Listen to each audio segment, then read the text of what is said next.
Hello friends, welcome to यदना investment academy. आज एक काफी इंटरेस्टिंग टॉपिक आप लोगों के लिए लेके आया हूं। पांच मिस्टेक्स, 5 मिस्टेक्स जो हमने बिल्कुल अवॉइड करनी चाहिए जब हम अपनी फाइनेंशियल प्लानिंग करते हैं। सो अपनी फाइनेंशियल प्लानिंग की जर्नी में ये मिस्टेक्स ना हो, ये आपने देखना है। तो ये मेरा वादा है आपसे कि मैं बहुत अच्छा कंटेंट आप लोगों के लिए लेके आऊं। आपका वादा है कि आप इस वीडियो को लाइक करोगे, शेयर करोगे अपने दोस्तों के साथ, फैमिली मेंबर्स के साथ, वहां पे शेयर करोगे इन वीडियोस को। और अगर अभी तक आपने हमारा चैनल सब्सक्राइब नहीं किया है तो जरूर उस चैनल को भी सब्सक्राइब कर दीजिएगा दोस्तों, क्योंकि ऐसे इंटरेस्टिंग टॉपिक्स, बहुत सारे stock analysis, mutual fund reviews, financial planning related videos, ये सारी चीजें आप लोगों के लिए हम लेके आते हैं। बहुत मेहनत कर दी है हमारी टीम ये सारी चीजें आप लोगों के पास लेके आने के लिए। सो आप लोगों से अप्रिसिएशन वही मिलता है जो लाइक से, शेयर से या फिर चैनल सब्सक्राइब करके आप लोग करते हो। सो मैं आशा करूंगा कि आप इस वीडियो को भी वैसा ही सपोर्ट हमें करोगे। सो एटलीस्ट 1000 लाइक्स का टारगेट लेके इस वीडियो में हम चलने वाले हैं। सो आइए, 5 ऐसी कौन सी मिस्टेक्स है जो हमने अवॉइड करनी चाहिए जब हम अपना फाइनेंशियल प्लानिंग करते हैं। सो फाइनेंशियल प्लानिंग ये वर्ड सुनते ही हमें लगता है कि नहीं यार, ये जो है ना, ये जो वर्ड है या फिर ये जो प्रोसेस है ये अमीरों के लिए, इनके पास बहुत ज्यादा पैसा होता है, उन्होंने ही ये करना चाहिए। हमारे जैसे जो लोग होते हैं, जो इनिशियल स्टेजेस में होते हैं या फिर मिडिल इनकम के लिए होते हैं, उन्होंने फाइनेंशियल प्लानिंग करने की कोई जरूरत नहीं होती, हम कर भी नहीं पाएंगे। So that is the biggest mistake we do, कि हम अपना फाइनेंशियल प्लानिंग करते ही नहीं है। सो ये सबसे बड़ी गलती है हमारी। We do not start early. So financial planning, अगर आपको लगता है कि आपके पास पैसा नहीं है आपके गोल्स अचीव करने के लिए अभी, so that is the right time to start your financial planning. जिस बंदे के पास बहुत ज्यादा पैसा है वो अगर अपना पैसा सेविंग्स अकाउंट में रखे या फिर फिक्स डिपॉजिट में रखे, वो अपने फाइनेंशियल गोल्स कंप्लीट कर लेगा।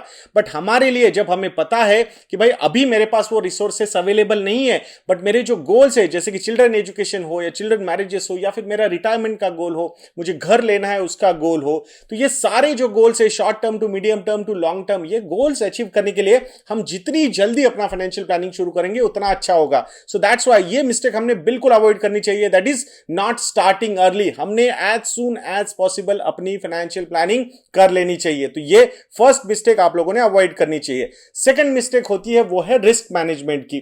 रिस्क मैनेजमेंट मतलब हम जो हमारे ऊपर लायबिलिटीज आ सकती है, फिर वो मेडिकल की लायबिलिटीज आ सकती है या फिर लाइफ इंश्योरेंस, अगर हमें कुछ हो जाता है तो हमारी फैमिली के सारे फाइनेंशियल गोल्स कौन कंप्लीट करेगा। तो ये रिस्क मिटिगेट करने के लिए एक राइट अमाउंट ऑफ इंश्योरेंस लेना बहुत जरूरी है। आप अगर कहीं काम कर रहे हो तो आपको आपकी कंपनी मेडिकल इंश्योरेंस दे रही है, बट सही में वो 1, 2, 3 लाख रुपए का मेडिकल इंश्योरेंस अपने लिए एलिजिबल है या उससे भी ज्यादा आपको वो पैसा लगेगा, तो वो देखना बहुत इंपॉर्टेंट है। तो इसीलिए राइट अमाउंट ऑफ इंश्योरेंस लेना यह भी बहुत इंपॉर्टेंट है कि आपके घरों में कुछ कंडीशंस है क्या, वो देखना पड़ेगा। और कोरोना जैसी सिचुएशन आ गई जहां पे मेडिकल हो या फिर लाइफ इंश्योरेंस हो, दोनों अनसर्टेनिटीज हमारे सामने आ चुकी है। सो एटलीस्ट एक अच्छी बड़ी फैमिली है आपकी, हस्बैंड वाइफ 2 बच्चे काइंड ऑफ थिंग, या फिर आपके माता पिता भी आप लोगों के साथ रह रहे, तो डेफिनेटली आपका जो मेडिकल इंश्योरेंस का कवर होना चाहिए वो एटलीस्ट 10 to 15 लाख रुपीज का होना चाहिए। तो देखिए कि आपका जो एम्प्लॉयर है वो कितना आपको प्रोवाइड कर रहा है, या फिर आपने एग्जिस्टिंग लाइफ मेडिकल इंश्योरेंस की पॉलिसी ली है तो वो सही में एम्पल अमाउंट ऑफ इन्वेस्टमेंट आपने लिया है क्या जो आपको चाहिए होगा। सो वो देखना जरूरी है। सिमिलरली लाइफ इंश्योरेंस में तो हम इतने अंडर पेनिट्रेटेड है, आप पूछिए मत। टोटल लाइफ इंश्योरेंस का जो पेनिट्रेशन इंडिया में हार्डली 2 से 3% का है, और right amount of life insurance लेना, ये तो मैं बोलता हूं लेस देन 1% या फिर 0.1% के नीचे भी होगा। आपको पता होना चाहिए कि आपकी ह्यूमन लाइफ वैल्यू क्या है। एग्जाम्पल के तौर पे there are some thumb rules. आप अगर 10 लाख रुपए, 15 लाख रुपए, 5 लाख रुपए अगर कमा रहे हो, सो मल्टीप्लाइड बाय 10 to 15 टाइम्स, उतना आपके पास मिनिमम लाइफ इंश्योरेंस होना चाहिए। आस्क योर आज द कंपनी। आजकल तो लाइफ इंश्योरेंस अगर लेना है तो सीधा सीधा आप उसकी वेबसाइट पे जा सकते हो और वहां से वो लाइफ इंश्योरेंस ले सकते हो। तो वहां पे आपको किसी एजेंट के थ्रू जाने की भी जरूरत नहीं है, directly you can go to the website of these life insurance companies and you can buy. There are so many websites available on internet कि आपको कंपैरिजन भी करके दे देंगे वो वहां पे। हाँ, बट वहां नंबर्स वगैरह मत छोड़िएगा, फिर आपको कॉल आने शुरू हो जाएंगे पुशिंग के लिए। So but life insurance and health insurance, ये ample amount of that particular amount टेकना बहुत जरूरी है। तो ये बिल्कुल मत भूलिएगा दोस्तों। रिस्क मैनेजमेंट हम कंप्लीटली भूल जाते हैं, तो ये दूसरी बड़ी मिस्टेक है हमारे साइड से। और इंश्योरेंस को इन्वेस्टमेंट के साथ मिक्स मत कीजिएगा। इन्वेस्टमेंट का ऑब्जेक्टिव होता है रिटर्न देना, इंश्योरेंस का ऑब्जेक्टिव होता है रिस्क मैनेज करना, कुछ प्रॉब्लम कंटीजेंसी आती है तो उसको मिटिगेट करना। बट हम दोनों चीजें मिक्स कर देते, ना आपको बराबर इंश्योरेंस कवर मिलेगा ना आपको रिटर्न्स बराबर मिलेंगे। तो ये दोनों चीजों को अलग अलग रखिए, insurance for different purpose, investment for returns purpose, ये आपने समझना चाहिए। डू नॉट मिक्स, दोनों मिक्स कर दोगे तो ना इंश्योरेंस ले पाओगे अच्छे से, ना रिटर्न्स कमा पाओगे। तो ये सेकंड मिस्टेक हमने अवॉइड करनी है। Third mistake which we do in the initial years of working life, वो है एक्वायरिंग हाई डेट। हम बहुत ज्यादा डेट ले लेते, डिस्प्रोपोर्शनेटली हाई डेट ले लेते, और वो जो ईएमआई का पोर्शन होता है नॉर्मली बैंक्स नहीं देते। 40% of your in hand income, उतना ही ईएमआई जितना बैठेगा उतना लोन्स बैंक देते, बट हम फिर भी कुछ ना कुछ सपोर्ट वगैरह जुगाड़ वगैरह करके ज्यादा डेट ले लेते हैं वहां पे। सो होम लोन के लिए अलग कैलकुलेशंस करते हैं, व्हीकल लोन के लिए अलग कैलकुलेशंस करते हैं, एजुकेशन लोन के लिए अलग कैलकुलेशंस करते हैं, और अल्टीमेटली बहुत ज्यादा डेट हमारे पास हो जाता है। और ये जब डेट हो जाएगा, उसका इंटरेस्ट रेट पे करने के चक्कर में, हाई ईएमआई के चक्कर में, हमारी जो सेविंग के पोर्शन है वो छोटे छोटे छोटे छोटे होते जाते हैं। और वहां पे ये सेविंग से ही तो हम हमारे सारे फाइनेंशियल गोल्स को अचीव करते हैं, और वो कंप्लीटली हम निग्लेक्ट कर देते हैं। हमें ऐसा लगता है कि भाई नहीं, अभी तो मुझे घर ही लेना है, बस मुझे कुछ पता ही नहीं है, बस घर में इन्वेस्ट करना है, और बाकी गोल्स को आप कंप्लीटली भूल जाते हो।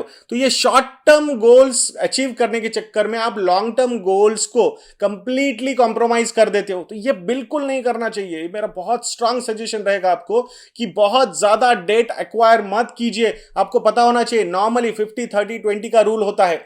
50% मतलब कि आपका जो हाउस होल्ड एक्सपेंसेस है plus your EMI should not cross this 50% level. 30% of the money should go to your long term goals like your retirement, your children education, और जो 20% है वो आपके शॉर्ट टर्म गोल्स के लिए होना चाहिए, जो इन नेक्स्ट 3 to 5 ईयर्स आपके जो गोल अचीव करने हैं आपको, वहां पे वो पैसा जाना चाहिए। So this is 50-30-20 rule. ये रूल आपने फॉलो करना इज वेरी इंपॉर्टेंट। बहुत सारे लोग बोलेंगे आपको कि नहीं नहीं यार, 40% तक जो भी इनकम है तेरा, 40-50% तक तू ईएमआई ले सकता है। फिर वो ईएमआई लोगे, फिर हाउस होल्ड एक्सपेंसेस करोगे, लॉन्ग टर्म गोल्स को तो हम भूल ही जाते हैं फिर वहां पे। तो ये गलती बिल्कुल मत कीजिएगा, बहुत ज्यादा डेट मत लीजिएगा। टोटल एक्सपेंसेस जो है आपके 50-30-20 में 50% जो एक्सपेंसेस है वो इंक्लूडिंग ईएमआई होने चाहिए आपके, house hold expenses plus EMI, ये याद रखिएगा। तो उसको कभी क्रॉस मत करने दीजिएगा। So do not acquire high debt. Acquiring high debt is another mistake we always make, so that mistake we should avoid. Number 4th mistake, disproportionate allocation to one asset class. India में famous है वो asset class, वो है real estate. जैसे मैंने बोला आपको acquiring high date, ये जो हाई डेट हम एक्वायर करते हैं वो एक एसेट क्लास को डिस्प्रोपोर्शनेटली पैसा एलोकेट करने के लिए ही करते हैं। एक बार आपका एसेट एलोकेशन बना लीजिए और उसमें रियल एस्टेट को भी इंक्लूड कर दीजिएगा। मैं गारंटी से कहता हूं 60 to 70% या फिर उससे भी ज्यादा जो एलोकेशन है वो आपका रियल एस्टेट को है, and that is very harmful for your overall portfolio. तो ये करना बिल्कुल गलत है। ये नहीं होगा तो फिर उसमें और एक एसेट होगा, वो होगा गोल्ड, जिसमें बहुत ज्यादा एलोकेशन हम कर देते हैं। इक्विटी को भूल जाते हैं, डेट को भूल जाते हैं, ये जो फाइनेंशियल एसेट्स है उनको हम कंप्लीटली भूल जाते हैं। सो एक ही एजेंडा रहता है भाई, रियल एस्टेट एक्वायर करना। अरे मेरे दोस्त ने और एक घर ले लिया, चलो मैं भी और एक घर ले लेता हूं। इंपल्सिव डिसीजंस लेते हैं। I have seen so many of my friends, एक के साथ दूसरा जाता है, एक को घर लेना था वो रह जाता है, दूसरा ही ले लेता है वहां पे जाके घर। So impulsive decisions we should avoid, at least in real estate. We have seen very high growth in real estate between 2005 to 2015. I will not be surprised कि 2015 to 2025 will be a completely sluggish years for real estate. और ये जो affordable housing का government का एक agenda है, उसके हिसाब से वो बढ़ने भी नहीं देंगे घर के प्राइसेस को। सो ये सारी चीजें हमने देखना चाहिए कि disproportionate allocation to one asset class, ये मिस्टेक हमने बिल्कुल अवॉइड करनी चाहिए, हमेशा याद रखिएगा दोस्तों। And the next mistake, that is the last mistake, too much of attention to tax saving only and only. आपको बस चाहिए भाई टैक्स है, हो जाए मेरा, बस कुछ भी हो जाए। मतलब आप, बहुत सारे लोग, मुझे पता है कि भाई 40,000 50,000 रुपए इन्वेस्ट करूंगा ना तो मेडिकल इंश्योरेंस के चक्कर में मेरा टैक्स बच जाएगा। अरे भाई तेरे पास है ना ऑलरेडी अगर मेडिकल इंश्योरेंस, तो क्यों एक्स्ट्रा ले रहा है? नहीं नहीं, मेरा पैसा बचेगा उसमें, तो 40,000 का ले लूंगा तो उस पर 30% टैक्स बचेगा, तो 12,000 रुपए बचेंगे। Boss, you do not require, if you do not require that investment या फिर एक्सपेंस, बिकॉज तेरे पास ऑलरेडी है वो कवर, तो फिर क्यों ले रहा है उसको? सिर्फ वो ultimately you are spending 28,000 extra on that thing. वैसे ही बहुत सारे लोग लास्ट में, अरे मार्च आ गया, चलो चलो कहाँ इन्वेस्ट करना है, कहाँ करना है, अरे भाई वो इंश्योरेंस की पॉलिसी लेके आए, चलो इन्वेस्ट कर देते हैं उसमें, क्यों? टैक्स सेव हो रहा है। बट आपको पता है आप किस इन्वेस्टमेंट ऑप्शन में जा रहे हो? आप वहां पे लॉक इन कर रहे हो 5-5 साल का, हर साल का वहां पे कमिटमेंट होगा आपको करना है। तो आपने सही में वो प्लान किया है, वो जो इन्वेस्टमेंट ऑप्शन है वो आपकी सही में फाइनेंशियल प्लानिंग में रिक्वायर्ड है क्या, आपका जो टोटल एसेट एलोकेशन लेना है उसमें वो इन्वेस्टमेंट प्रोडक्ट की जरूरत है क्या, ये कब हम देखेंगे। सो टैक्स सेविंग के हिसाब से मत कीजिए इन्वेस्टमेंट।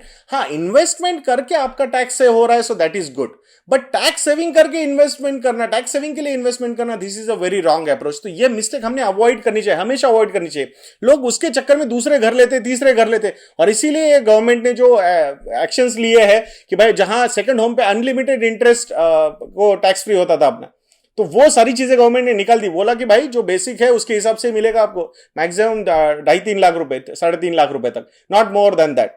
तो ये बहुत जरूरी है, ये गवर्नमेंट ने भी समझा दिया इनडायरेक्टली हमें। सो टैक्स सेविंग के लिए इन्वेस्टमेंट मत कीजिएगा।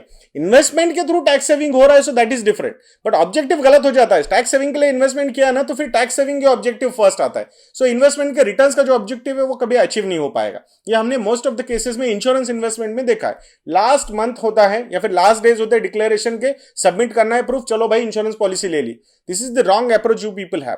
सो ये मिस्टेक, पांचवी mistake, too much of attention to tax saving only, ये अवॉइड करना चाहिए आपने। तो मैं आशा करता हूं कि ये पांचों जो मिस्टेक्स है मैं अच्छी तरीके से आप लोगों के साथ कम्युनिकेट कर पाया हूंगा। और अगर आपको फाइनेंशियल प्लानिंग रिलेटेड और ज्यादा लर्निंग लेनी है तो फिन प्लान यज्ञ, ये हमारा पोर्टल है। जिनको पढ़ने की बहुत ज्यादा आदत है तो वहां पे वो काफी सही होगा। नॉलेज बैंक है हमारी। और अगर आपको वीडियोस देखने तो फिनलैंड क्लब हमने लॉन्च किया है, उसमें फाइनेंशियल प्लानिंग का एक क्लब है, वो भी काफी इंटरेस्टिंग हो सकता है आप लोगों के लिए। तो जरूर finlandclub.com को भी विजिट कर सकते हो, या फिर अगर आपको बहुत सारी चीजें पढ़नी है तो फिन प्लान यज्ञ, ये हमारा नॉलेज बैंक है, पोर्टल है, वहां पे जाके आप सब्सक्राइब कर सकते हो। सो मैं आशा करता हूं कि ये वीडियो भी आपको काफी इंटरेस्टिंग और नॉलेजेबल लगा होगा। ऐसे वीडियोस के लिए यज्ञ इन्वेस्टमेंट एकेडमी को देखते रहिए, सब्सक्राइब कीजिए, और लाइक का जो टारगेट है, पक्के वाले सब्सक्राइबर है, अभी तक लास्ट तक आके आपने ये वीडियो देखा है, सो आप हमारे पक्के वाले सब्सक्राइबर हो, तो फिर एक जबरदस्त थैंक यू हमारी साइड से बनता ही है। So like, share and subscribe ये करना बिल्कुल मत भूलिएगा दोस्तों, और नेक्स्ट वीडियो तक के लिए मुझे आज्ञा दीजिएगा। जय हिंद।